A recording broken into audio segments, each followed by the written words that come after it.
Podcast.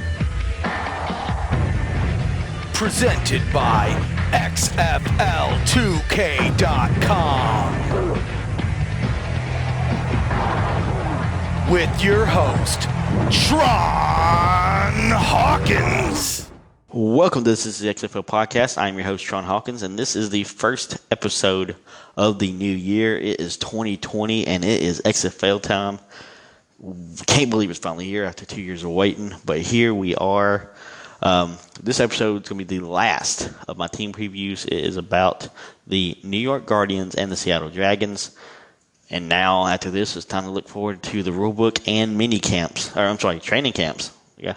So, it's getting there, guys. It's getting real. When you think about the New York Guardians, you have to think about the new head coach of the Guardians and general manager and offensive coordinator, Kevin Gilbride. He's the only coach that is calling his own plays in this league. But he's been a very successful offensive coordinator. He was offensive coordinator for the Giants for both their Super Bowl wins over the Patriots. And he helped Eli Manning become pretty much a Hall of Famer thanks to those two Super Bowl wins. So since he can do that with Eli Manning, what is he going to do with players like Mcgloin? That's what we're going to talk about in this half of the episode with the Guardians. I think he's a great coach. He's a great XFL coach. He's been through it all. He's won 2 Super Bowls as a coordinator. He's also been a head coach for the Chargers when they had to pick Ryan Leaf. So, he's not had many opportunities as a head coach after that, but I think he will succeed here. The one thing about the Guardians is, though, I think they put together a pretty good team, but are they at the level of DC and St. Louis? That's the question you have to ask about the Guardians. I think DC is the clear favorite in the East. However, if St. Louis's quarterbacks struggle, which is a possibility since they have 2 young quarterbacks and Mcgloin's more experienced, I won't be surprised if the Guardians is in the Eastern Final. But that's why we play the games. We're going to find that out very, very soon. My only nitpick about the Guardians is their stadium. MetLife is humongous.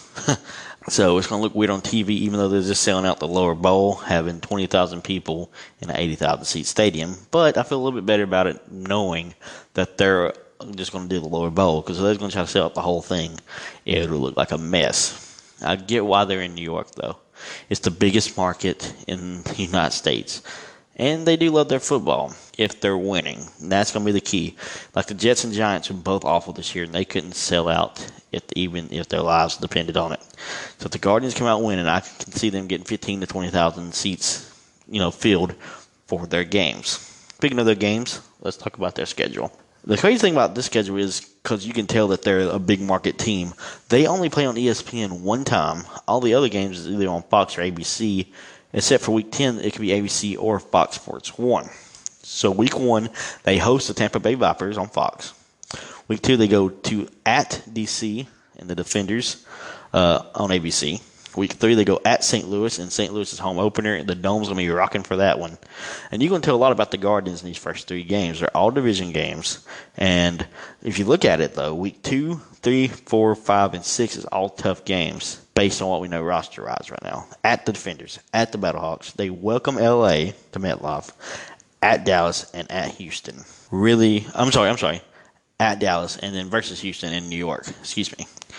And then Week 7, they play the Dragons on ABC. Then Week 8, 9, and 10 is a reverse of Weeks 1, 2, and 3. They play versus St. Louis at MetLife, versus DC at MetLife, and then at Tampa. Again, you're going to find a lot about this team Weeks 2, 3, 4, 5, and 6. If they can split those or even better than that, we got a contender on our hands. It all comes down to the quarterback play. It also comes down to the fact that Kevin Gilbride do both offensive coordinator and head coach. He is the only coach that hasn't hired an offensive coordinator. But when you've done his offensive coordinator as long as he has, you can get away with stuff like that. After this, we're going to look at the team that he has put together that might become a contender in the East. Of course, the first player we're going to talk about is Mcgloin. He'll be 30 when the XFL season starts in February, which gives the Guardians a steady veteran. I agree. As Mike Mitchell says on the XFL board, he wrote this piece about their draft recap. He's one of the older quarterbacks in the league, really. Mcgloin is. In 2012, he won the Bullsworth Trophy, an honor and award given annually to the most outstanding FBS college football player who started out his career as a walk-on. It is hard to be a walk-on in college, much less at Penn State, a big-time program like that. He ended his playing days at Penn State with 46 touchdowns, which ranked second in school history, and that's a lot of history there. He went undrafted, but he came to the Raiders and started. He was third string, started out. He ended up starting for them and including throwing for the second most yards per game by undrafted rookie. And he actually started a playoff game because David Carr, who was an MVP candidate, got hurt a couple weeks before the playoffs. Then their backup got hurt. And then he got thrust into it against the Texans, and they got destroyed. But that's not on him. I mean, can you imagine being an undrafted rookie and then, bam, get thrown into a playoff game?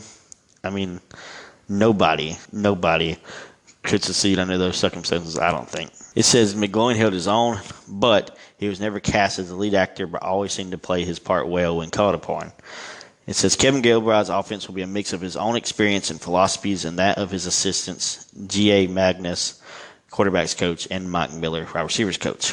Gilbride will be his own offensive coordinator, will initially call the plays. Gilbride has run and shoot roots, but his offense over the years have been a mix of spreading teams out and playing in run-heavy sets.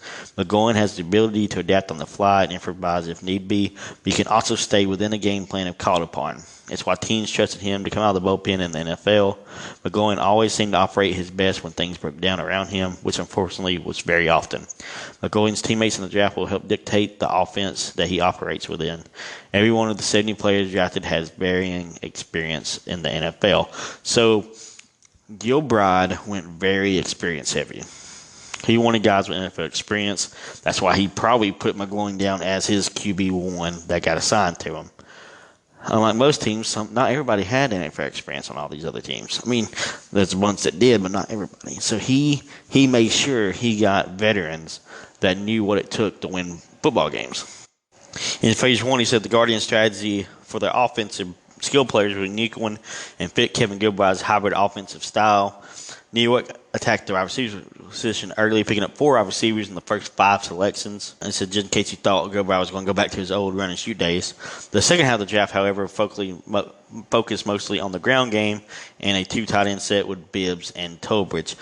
Remember, this is the draft recap. Some of these guys, as possible, could already be on practice squads. I'm just kind of going off this because it's kind of hard to get an updated, roster as of now. So I'm just kind of going off it. Gilbride even added a big, strong, armed mobile quarterback in Marquis Williams who can be asset during games if needed in specific short yardage or conversion situations. Williams is talented enough to lead the entire offense if need be. Like the ref talked about on our year-end show, Houston's probably going to run 2 quarterback sets. I mean, they're not 2 quarterback sets, but they're going to use Connor Cook and probably Phillip Walker. I can see this being the same situation here in New York. This is going to be a versatile offense that shifts personality in game. The 3 backs, Tim Cook, Justin Stockton, and Darius Victor, all different running styles. Cook is powerful, no-nonsense inside runner. Stockton has playmaking ability in the run and pass game. Victor is a shifty back who can make people miss. This backfield harkens back to Gilbride championship offenses in New York that features committee like Ahmad Bradshaw and Brandon Jacobs. The Thunder and Lightning. I see a lot of people having Thunder and Lightning running back situations in this league. You're going to have big, powerful backs and shifty ones. The backfield position coach was Gerald Ingram, who is now back with Gilbride with the Guardians. So they all have spent, all the coaches have worked together before and knows what it takes to win championships like they did in New York. And those Giants teams weren't the best teams in the NFL. They just got hot throughout time and knew how to complete games. And I think the Guardians could do that too. Mikael McKay is a big 6'4" target who can win in the red zone, very similar to that with what Petco Burris was for Gilbride. It's not hard to see the hints of the Giants' offense here with the types of playmakers selected. Gentry is an ideal slot receiver. D'Angelo Yancey can be the centerpiece of this passing game. I love D'Angelo Yancey. I think he could be a big fantasy guy when we find out how fantasy works it is. He has always had the physical tools. He's going to get a real shot to be featured receiver in this offense, but I expect a lot of different players to be utilized. It's going to be a multiple-style offense. When it comes – now, they already cut one of the brothers from Alabama, Kujudo. They already cut one of them, so I'm going to kind of skip around here. But like he says, when your name is the Guardians, you better have good protection up front. That is textbook by the numbers, drafting a professional starting offensive line from 1 through 5. So the Bama brothers, one of them got cut. They've had a rocky career. But with the way this team's going to run the ball and need and need time for Mcgloin to throw the ball. They're going to have some big hog mollies up front. Especially they're going to run the ball as much as I think they will. So defensive front seven, it says, no surprise here that Jim Herman coordinated defense would have drafted a linebacker first. Jim Herman coordinated defense would draft a linebacker first. After all, he played inside linebacker for legendary coach Bo Schembechler's Michigan Wolverines. Herman would go to the defensive coordinator of his alma mater, winning a national championship in '97. So again, he has championship experience like Gilbride. And receiving the Frank Broyles Award as top assistant coach in the nation. He coached linebackers his whole career, including stints in New York with the Jets and winning the Super Bowl with the Giants. Again, another Giants coach. Ben Heaney fits the bill of getting the nod as the quarterback of the defense. The issue with Heaney has always been his ability to stay healthy. The Guardians went heavy on the defensive line, literally and figuratively, drafting 7 linemen, including experienced space eaters in T.J. Barnes and Joey Mubu early. DeJuan Hines at linebacker could be the steal of this group. He is very athletic and extremely intelligent. A 4-time academic All-American at Houston, Hines originally started out as a QB and wide receiver before transitioning to safety. He's going to be a stud. There's going to be a lot of these guys that's, can be Swiss Army knife in this league. He was a late bloomer in college, was all AAC. Hines was on 3 different NFL teams in the last year. He was cut by the Chiefs last month at cutdown day. There's untapped potential here in a lot of these players, and a lot of talent in this player. Hines could be emerged as one of the better 3-down backs in the league, or backers in the league. I think the XFL is just a big league of just untapped potential, if you look at it. But this team specifically, if these guys click, they're going to be trouble for the XFL teams, especially if they are well coached as we think they are. This coaching staff has won championships together. Watch out. I think they're actually probably got the most championship experience on their coaching staff here in the Guardians. Defensive backs. New York drafted 7 corners in this phase. You could argue that the best pick was New York had in their entire draft was Jamar Summers, as he was one of the top corners in the AAF earlier this year. Last year now. He surprisingly missed the cut in the NFL despite being ranked so highly by Pro Football Focus. Summers will be an NFL corner in 2020 if he plays well or better in the XFL's wide-open passing league. That's why they drafted so many corners. In this league, you're going to have to shut down the passing games. You're not going to be able to stop anybody, but you can damn sure slow them down. And if this team slows them down and then runs the ball, and Matt Mcgloin makes the big throws that I think he can, watch out. New York then followed up the Summers pick nicely with a true ball hawk in Lorenzo Doss from Tulane. Awesome pick. I like him a lot. The corner tandem could be one of the league's better ones, much like how New York did at wide receiver in the skill draft. The team drafted 3 state corners with distinctive roles. David Rivers is a small school player with big talent. He could very well play inside or out and move Dawson to the nickel position. If these guys can shut down other teams and play good offense, New York could be the champion by the end of the year. So now we're going to the open phase. So in theory, this is supposed to be to fill out the bottom end of the roster, players 41 through 71 in camp. The Guardians drafted 30 players in this phase, 15 on offense, 14 on defense, and a quality long snapper in Notre Dame's Scott Daly. The issue for this brief moment is that Daly has no one to snap the ball to. Even the Guardians plan on reimagining 4th down and never punting or field goal. They're kicking a field goal. They need to kick the ball off, though. Looks like New York took advantage of the openness of this phase of the draft. There were no rules in place for specific position drafting in this portion of the draft. So New York decided to load up on many offensive and defensive players they wanted. 2 of the better open draft players selected entirely were fullback Tommy Bohannon and wide receiver kick returner Quadri Henderson, which I think he got signed to a practice squad if I'm not mistaken. The position of fullback was de-emphasized somewhat in the pro and college game, but the few teams that do utilize it well benefit. Bohannon was one of the better fullbacks out there, and he was last seen prominently paving the way for Leonard Fournette during his great rookie season. It says Henderson is a game breaker and useful gadget player and could be an X factor in the league's new proposed kickoff. Conclusion: the New York Guardians were a team in name only prior to this draft. The players are finally alive. Now they are officially a football team. I think, this team, when they got Matt Mcgloin, I wasn't too keen on him originally. But the more research I did on him, I realized that he's a veteran, that he can win, and he's been through worse situations at like Penn State and with the Raiders than this. He's finally getting a chance to be the bride instead of the bridesmaid. With a coach like Gilbride, obviously, if you put him down on his list of players he wanted to sign to him, he sees something in him, something that he's probably seen in Eli Manning. He thinks he can win with him. I think he can win with him. The question is, can this team gel together and do the game plan that Gilbride puts out there? This is a quality coaching staff with championship pedigree. And these players, if they can tap into their potential, they're going to be championship players too. I think Giants. I think the Guardians have a legit shot to be a championship team. The question is, though, can they overtake DC and St. Louis? I think they can. I still got St. Louis and DC being the Eastern Final, but don't be surprised if the Guardians in that come April. So the last team of the team previews is the Seattle Dragons, the team that won favorite team. I'm pretty sure, I think favorite uniform, if I'm not mistaken, and favorite stadium on our XFL year-end awards. Actually, I think they won the most, if I'm not mistaken, awards. They have a very rabid fan base, and from what I hear, they've sold a lot of tickets to the Link in Seattle. First, let's talk about Jim Zorn, the coach. He's a local Seattle guy, played for the Seahawks legend in the Ring of Honor as their quarterback. A lot of people, though, remember him for what he did with the Washington Redskins, and that might be unfair. Looking back at it now, the Redskins is a horrible organization, obviously, to work for. But looking at the team Zorn put together, I think they're going to be a really, really good team and really hard to deal with. And even XFL Delivery Guy picked Seattle to win the championship. So there's some fans out there that think they're legit, and I'm one of those guys. But we're going to find out week 1. And we'll talk about that here in a minute. Let's talk about the Link.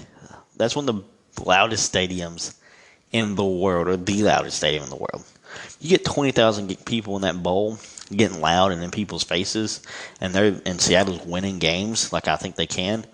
That place is going to be insane for the XFL. I mean, when Seattle got picked, that was one of the teams I'm like, wow, Seattle and Tampa were the two I was kind of taken back by when they got picked. But now, I take that back because the way they're selling tickets and as crazy as their fans are going to be, they're going to have a legit fan base in Seattle. Let's talk about their schedule. Week 1, they open up the first week of the first game in the new XFL at the DC Defenders. What a game to kick it off with against a team that I think has championship aspirations, and the team I picked to win the championship in DC. Week 2, they host Tampa in their home opener. And then week 3, they play the Dallas Renegades on Fox at CenturyLink. Week 4, they go to St. Louis, and the Dome is going to be popping. And then week 5, I will be there live to see this team against the Houston Roughnecks. Can't wait to be out there with the ref to see that. What a game it's going to be live there in Houston. Can't wait to see the Dragons and Jim Zorn and then play live. Week 6, they play the LA Wildcats at CenturyLink. Week 7, they play the Guardians at CenturyLink Field. Week 8, they go to Dallas. Week 9, they go at LA, and then they finish off the season Week 10 versus Houston. They're another team that is on some good channels. They're on ABC 1, 2, 3, 4 times. They're on Fox 3 times, back-to-back weeks. On ESPN once, and then Fox Sports 1 twice, week 8, 9. This is going to be a fun team to watch. We're going to talk about that in a minute, but I cannot wait to be there live, week 5, when they go against Houston. I love this team. I like Houston's team. I'm going to have a good time seeing them two just go to war. Just can't wait for the atmosphere there at TD-ECU Stadium. And I'm really excited to see the Dragons play. We're going to talk about their players here in just a second. So I'm going to do some quick hits on some of these players I like for Seattle. The quarterback assigned was Brandon Silvers. I love Brandon Silvers. I really wasn't expecting to get Brandon Silvers here, but boy, was I excited when we got him. This is from XFL board. This is, Jackson Connor. He had a 71-29 touchdown interception ratio for 2014-2017 at Troy. He also beat, don't forget, LSU at Death Valley. While his AFF stats was solid, 64% completions, 799 yards, 4 touchdowns, 2 picks. And he gave the Memphis Express life to the previously lifeless team. The Mr. West were a one-win team, and Silvers made his team go toe-to-toe with two of the best teams in the AAF, the Apollos and the Commanders. Zachary Garton charted Brandon Silvers' accuracy in the AAF, and it was fairly impressive. He charted Silvers as 70% accurate, 77% short, 67% medium, and 47% deep. Silvers threw short 43% of the time, which set up great for Seattle's weapons that they got. Overall, I think Silvers will get the job done as the Dragons quarterback and should be able to go toe-to-toe with anyone. I think he will be the second or third best quarterback in the league. I love Brandon Silvers. I drafted Trey Williams. Williams will be electric for the Dragons and definitely handpicked by Mike Riley. Mike Riley was the head coach for the San Antonio Commanders, so he sent him up close. Williams averaged 5.0 yards per carry in the AAF, and I expect him to be used in Alvin Kamara type role for the Dragons. He should get plenty of work both on the ground and in the air, and will be a centerpiece of this offense. They drafted Kenneth Farrow, another commander running back. Farrow was Williams' running mate in the AAF and actually handled bigger workload than Williams. He had 106 carries for 372 yards. I would expect Farrow to take Mark Emerald role and be a good 1-2 punch with Williams. That's that thunder and lightning I'll be talking about all the time. Fred Ross with their first wide receiver taken. Ross balled out for Mississippi State, catching 199 passes, 2,528 yards, 22 touchdowns in a little over 3 seasons worth of games. Ross is a good athlete, and he runs a 4.51 40 at 6'1", 213 pounds. After watching some highlights, Ross possesses sneaky big play potential and has an inside jack to be number one wide receiver. They also drafted local kid Kenan Reynolds. Reynolds was another player that was drafted previously in the NFL draft, albeit for a 6th round.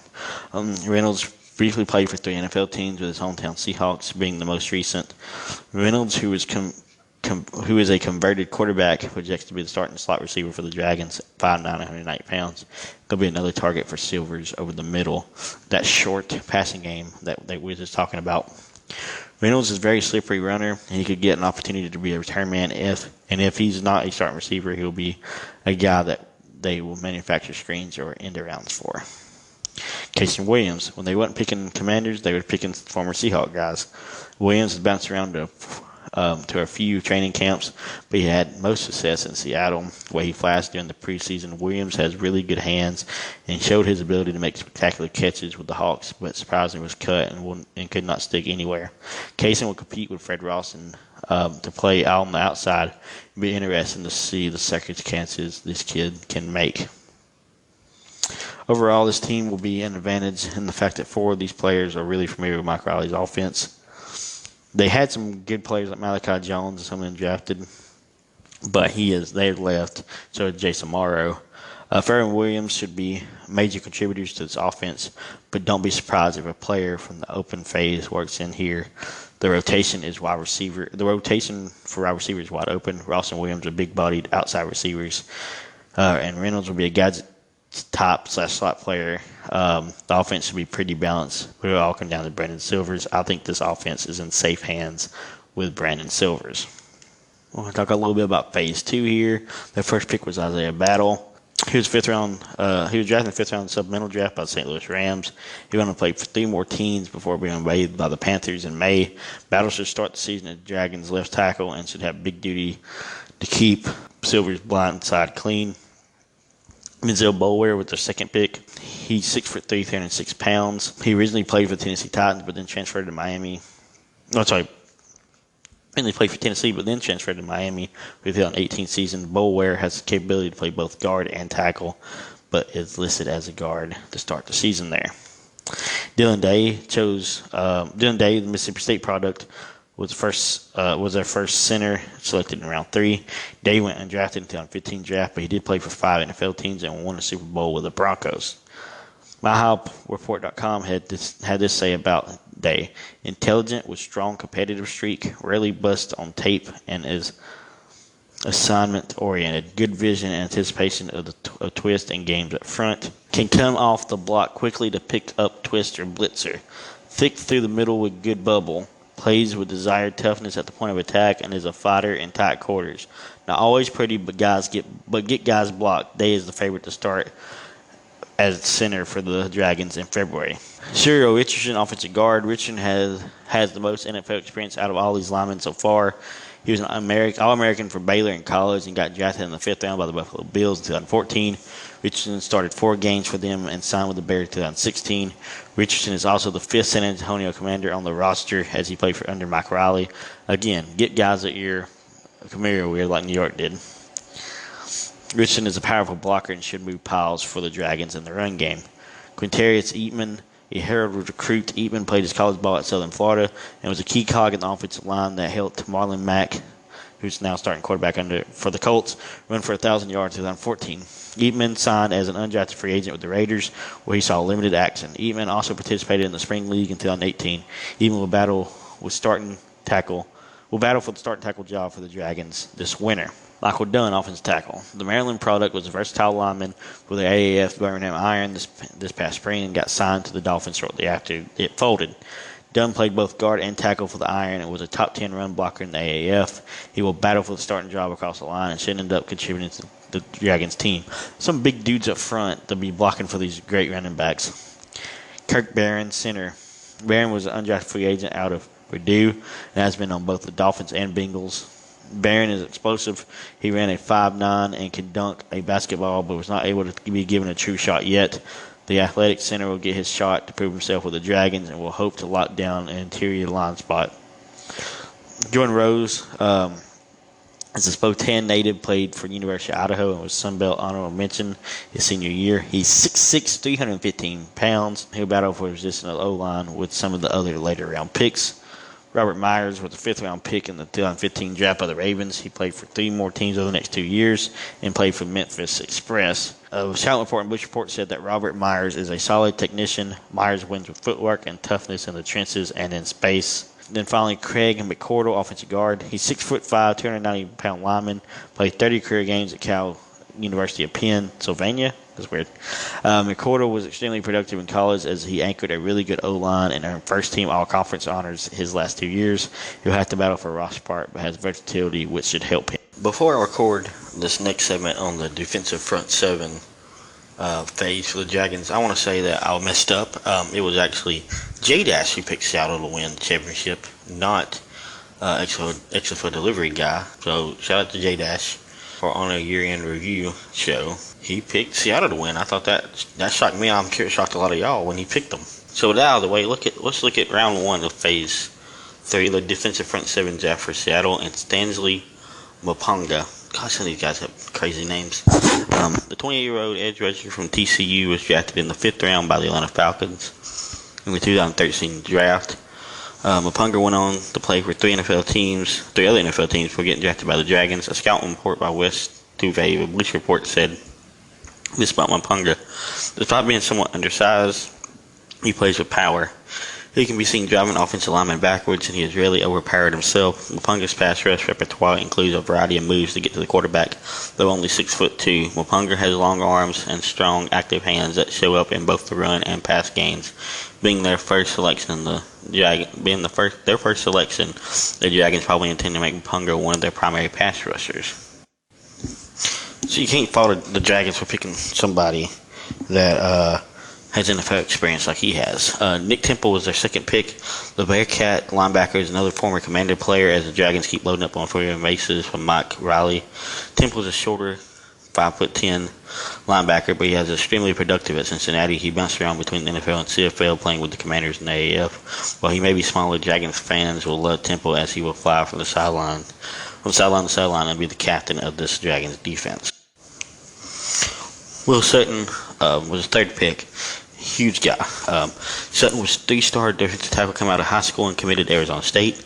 He flourished at ASU. He was an All-American and Pac-12 Defensive Player of the Year in 2012. He was drafted in the 3rd round by the Bears, which is where most people know him from, and played 3 years there. Sutton followed that up with brief stints in Minnesota and San Francisco. Last spring, Sutton played 8 games with the Hot Shots in the AAF, where he posted 15 tackles, 1 sack, and 2 pass knockdowns. Sutton was the first defensive tackle drafted by the Dragons, and will be a key cog in the front 7. So their first 3 picks with some fast guys and some guys with experience. So you gotta like what they're doing on defense. Next up is Tini Palpoe, defensive tackle. The second team all Pac-12 selection, recorded 74 tackles, 12.5 sacks for loss, and 74 tackles, 12.5 tackles for loss, and 6.5 sacks at the University of Utah. For going undrafted in 2014 draft. Palpoe signed with the Chargers, but lost his full 2015 season to injuries. 2018, he joined the Bills camp in the offseason. Like Sutton, Palpoe played in the AAF and was a key part of the Salt Lake Stallions' run defense, which was the best in the league. Again, their scouts must see something like in each one of these guys, know there's experience. They're not picking, guys that's never been in the NFL. All these guys have been in the NFL and had some success at some level of football on the defensive side on the front seven. Jacques Smith, defensive end, was the fifth pick. The former second team All Big 12 selection bounced around between the NFL and CFL. Again, another guy that's been in both leagues. Sailing to Tampa Bay in 2014, Smith recorded 17 combined tackles, 13 solo tackles, 6.5 sacks, and 1 forced fumble. For the 2014 season, only 8 starts. Smith struggled with injuries the next few years and bounced around to a few more NFL squads. Now Smith is looking for an opportunity with the Dragons and will hope to be an impactful edge rusher this spring.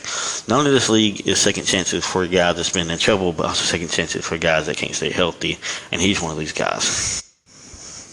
Steven Johnson was the 6th-round pick in the defensive front 7 draft. Johnson is one of the oldest players on the team and in the league is just as hungry.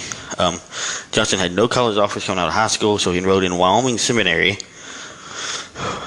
Johnson started to catch some college scouts' attention with his 62 tackles, 2 picks, and 4 rushing touchdowns in 5 games. Yes, he did all that in 5 games. Unfortunately, Johnson tore his ACL and LCL in what was a career-threatening injury. He rehabbed and rebounded by walking onto the University of Kansas football team. In his career with Kansas, Johnson recorded 225 total tackles, 3 sacks, and a pick. He went undrafted in 2012 and made the 53-man roster on the Denver Broncos, starting 7 games over 3 seasons. After 6 seasons, Johnson signed with the AAF Shots and had a pick 6 in their opener. Johnson should provide some great leadership on his team. Given his experience, but make no mistake, he is here to compete as well. This is the kind of guy you want on your team. He don't give up. I mean, his career could have been over, walked on to a major college like Kansas, and then played 3 seasons with the Broncos. I mean, that's one amazing career he's had. In the 7th pick, they picked Tanila Tupou. Another local product gets a shot with the Dragons as they drafted Tupou in the 7th round of the front 7 draft. Tupou attended Archbishop Murphy High School, played for UW football and the Seattle Seahawks, so he's familiar with Seattle. Tupou started a game at fullback for the Seahawks, was drafted as a defensive tackle for the Dragons. Tupou also played for the AAF's Arizona Hotshots and recorded 5 tackles and a sack in a game for them. Tupou looks to be a big run-stuffing role this spring.